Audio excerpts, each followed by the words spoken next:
Shalom saudara terkasih, salam jumpa bersama saya Roma Amo MSC dalam RSM pada hari Jumat biasa pekan yang ke-33. Semoga Anda dalam keadaan baik dan sehat selalu. Saudara, hari ini kita akan merenungkan firman Tuhan yang diambil dari Wahyu pasal 10 ayat 8-11 dan Injil Lukas pasal 19 ayat 45-48. Bacaan-bacaan ini mengajak kita untuk mendekat kepada Tuhan dengan hati yang murni dan siap menjadi saksinya.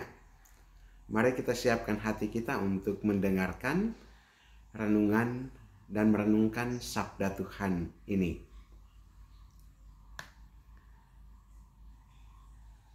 Saudara, makanlah gulungan kitab ini.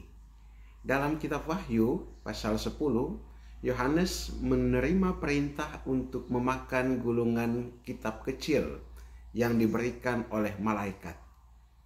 Kitab itu terasa manis di mulutnya tetapi pahit di perutnya. Apa maknanya? Kitab ini melambangkan firman Tuhan yang harus diterima dan dihayati oleh Yohanes. Firman Tuhan memang manis karena mengandung kebenaran dan kasih Allah, tetapi pahit karena membawa pesan penghakiman, panggilan untuk bertobat dan tanggung jawab besar bagi yang menerima sabda itu. Pesan ini mengingatkan kita bahwa sabda Tuhan bukan hanya untuk dibaca, tetapi juga untuk dihidupi. Firman Tuhan harus dimakan hingga menjadi bagian dari diri kita, yaitu dan menyatu dalam pikiran, hati, dan tindakan kita. Namun saat kita benar-benar hidup menurut sabda Tuhan, kita akan menghadapi tantangan. Mungkin ditolak, disalahpahami, bahkan ditentang. Poin yang kedua yang kita renungkan adalah dari Injil Lukas pasal 19 ayat 48-45, Yesus membersihkan bait Allah. Dalam Injil Lukas kita melihat Yesus memasuki bait Allah dan mengusir para pedagang yang mengubah rumah doa menjadi tempat transaksi. Yesus berkata, "Ada tertulis, rumahku adalah rumah doa, tetapi kamu menjadikannya sarang penyamun." Tindakan Yesus adalah simbol pembersihan dan pemulihan. Bait Allah seharusnya menjadi tempat perjumpaan dengan Tuhan, tetapi disalahgunakan untuk kepentingan duniawi. Dalam konteks kehidupan kita, Yesus mengingatkan bahwa tubuh kita adalah bait Allah, tempat Roh Kudus tinggal di dalam hati kita.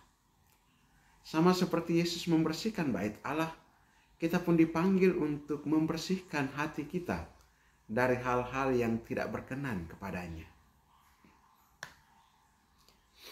Saudara-saudari yang terkasih, dua bacaan di atas saling melengkapi dan membawa pesan penting bagi kita. Yang pertama adalah menerima dan menghidupi sabda Tuhan. Wahyu mengajarkan bahwa firman Tuhan harus diterima dengan sukacita, tetapi juga dengan kesadaran akan tanggung jawab besar yang menyertainya. Ketika kita merenungkan sabda Tuhan, mari kita tanyakan pada diri sendiri, apakah firman itu hanya berhenti di telinga kita, ataukah sudah kita hidupi dalam tindakan sehari-hari? Poin yang kedua adalah membersihkan hati sebagai bait Allah. Injil Lukas mengingatkan kita juga untuk menjaga hati kita tetap murni.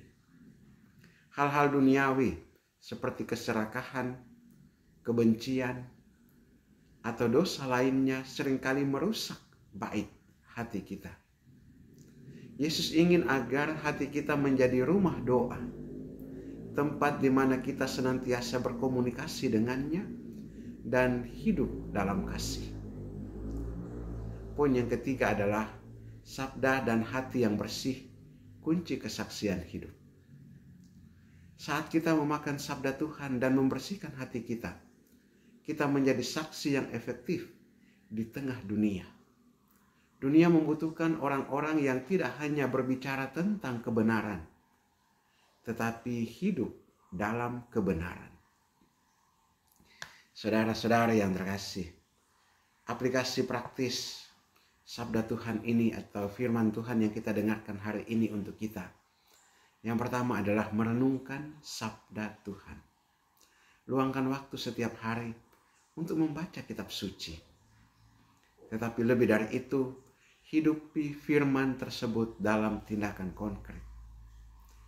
Yang kedua, pembersihan hati. Periksalah hati kita dalam doa. Jika ada dosa atau kebiasaan buruk, mohonlah Yesus untuk membersihkan hati kita seperti Ia membersihkan bait Allah. Dan yang ketiga, menjadi saksi Kristus. Jadilah saksi Kristus dengan hidup yang mencerminkan kasih dan kebenaran firman Tuhan.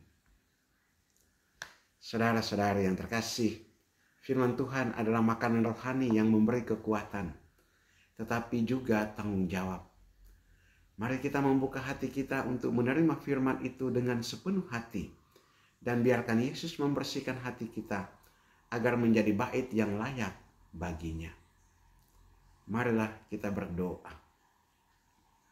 Tuhan Yesus, Engkau adalah firman, sabda yang menjadi manusia dan tinggal di antara kami. Ajarlah kami untuk menerima Engkau dengan sukacita dan keberanian.